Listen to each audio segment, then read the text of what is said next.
Que tu sois un parent qui a envie d'accompagner son enfant ou que tu sois un entrepreneur qui veut lancer un projet, on aura recours à ce qu'on appelle de la love money.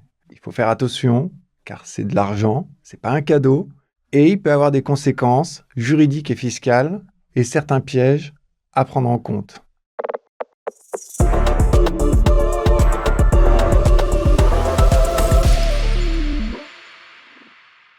Une notion importante de la love money, c'est qu'on va mélanger le professionnel au personnel.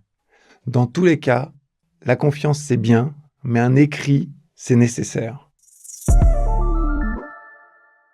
La love money peut avoir 3 formes, qu'on donne ou qu'on reçoive.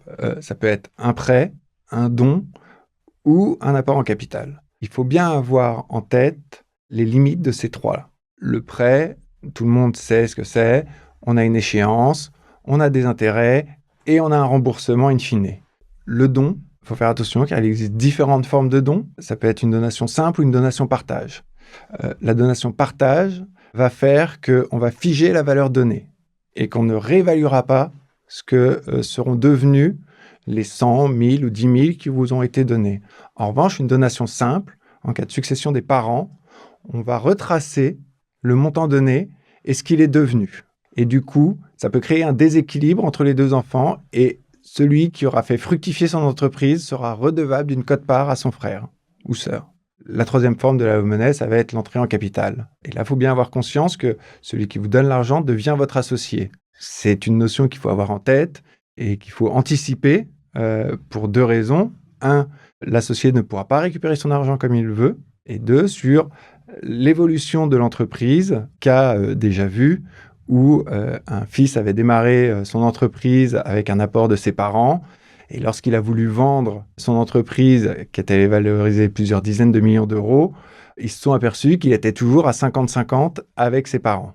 Ce qui était un très beau cadeau pour les parents, mais ce n'était pas le but premier. Peu importe la forme que va prendre le love money, on est sur une notion d'argent et à mêler le pro et le perso. Il y a quand même 2-3 choses à retenir qui sont importantes. C'est 1, être honnête sur le projet. Vous n'êtes pas face à des investisseurs professionnels, donc ne survendez pas votre business. 2, toujours communiquer avec la personne qui vous a donné l'argent, que ce soit des bonnes ou des mauvaises nouvelles.